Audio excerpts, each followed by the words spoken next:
변호사님, 변호사가 수임료를 되게 싸게 불러서 수임을 했더니 연락도 거의 두절이 되고 재판에도 안 나갔다는 사례가 있더라고요. 이거 같은 변호사로서 괜찮은 거 맞나요? 안 괜찮죠. 그거는 완전 사기꾼이죠. 이런 변호사는 잘 하는지를 보시면 됩니다.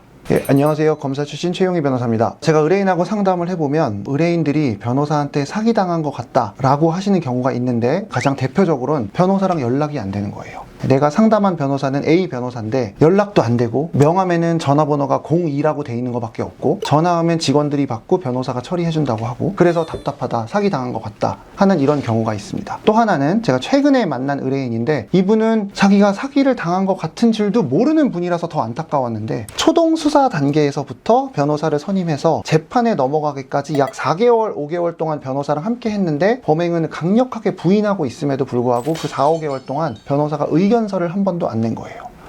이거는 아무리 변호사가 저마다의 사정이 있다 하더라도 의무를 매우 심하게 해태한 게 아닌가 싶습니다.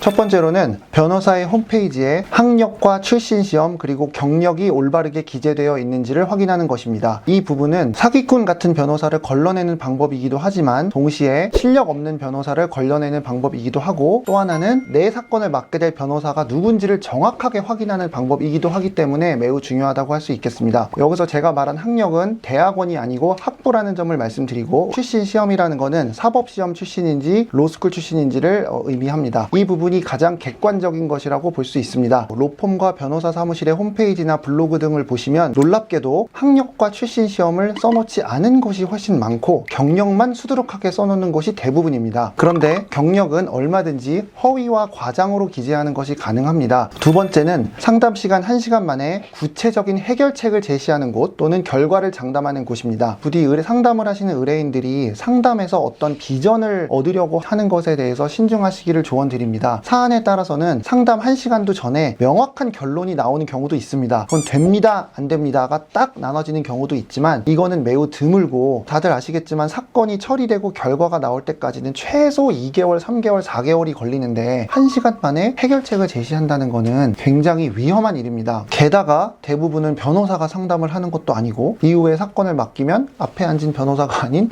담당 변호사가 처리한다는데 이게 어떻게 연결이 될 수가 있겠습니까? 그리고 형사사건은 결과를 맞추는 게 되게 쉬운 일이에요. 왜냐하면 형사사건은 자백을 하는 사건이면, 범죄를 저질렀으면 대부분은 감옥 가거나 집행유예거나 벌금 셋 중 하나라서 정확하지 않은 겁니다. 그래서 변호사가 결과를 맞춰줬다고 해서 와, 이 변호사가 이렇게 말했어, 이 변호사 뭐가 있는 거 아니야? 되게 위험한 일입니다. 따라서 이런 말씀을 드리는 게 참 의뢰인들에게 도움이 안 되는 말일 수도 있는데, 상담에서는 해결책, 방법, 솔루션 이게 아니라 저는 이렇게 표현합니다. 함께 일할 직원을 나는 오늘 면접 보러 간다. 그러니까 의뢰인이 면접위원인 거고 변호사가 면접 보러 들어온 사람이에요. 면접을 볼 때 이 사람이 어떤 사람인지 몰라요. 결국은 면접에서 보는 건 얼마나 똘똘한지, 답을 얼마나 잘하는지, 얼마나 잘할 것 같은지, 거기서 어떤 인상을 주냐이기 때문에 상담에서 너무 큰 욕심을 내지 마시고 조금 신중을 기하실 필요가 있습니다. 정리해서 말씀을 드리면, 제일 좋은 변호사는 당연히 머리도 좋고 학교도 좋은데 나왔고 경력도 있고 어려운 시험 패스한 이런 사람, 게다가 열정까지 있는 사람이지만, 누가 이런 사람인지는 미리 알 수가 없습니다. 모두와 일을 해볼 수 없기 때문에. 대부분 형사사건 변호사 찾는 분들은 주변에 지인 변호사가 있어도 말하기 껄끄러워서 결국 컴퓨터 앞에 가서 검색을 통해서 찾을 수밖에 없어요. 그렇기 때문에 검색의 단계에서는 차라리 가장 객관적인 학력, 대학원이 아니라 학부, 그 다음에 출신 시험 을 먼저 보시고, 그 다음에 여기에 경력 중에 공인된 경력이 있는가, 예를 들어서 공직생활 경험이 있다든가 이런 걸 보시고, 그 다음에 성공 사례 제끼시고, 방송 경험 웬만하면 제끼시고, 이렇게 해서 걸러진 몇 명, 한 서너 명 정도 추려서 다소 비용과 시간이 들더라도, 상담료를 좀 지불하시더라도 찾아가서 상담을 받고 누가 내 일을 더 잘 해줄 것 같은지를 보시고 결정하시는 것이 가장 위험을 줄이는 방법이라고 확신합니다. 오늘은 어떤 경우에 의뢰인들이 사기꾼 같은 변호사라고 느끼는지, 그리고 반대로 어떻게 하면 실력 있는 변호사를 만날 수 있는지에 대해서 말씀드렸습니다. 오늘 말씀드린 내용 모든 사건의 출발점이니 꼭 참고해 주셨으면 좋겠고, 제가 이전에 촬영한 좋은 변호사 고르는 방법 10가지 영상도 꼭 참고해 주셨으면 좋겠습니다. 네, 이상 최용희 변호사였습니다. 감사합니다.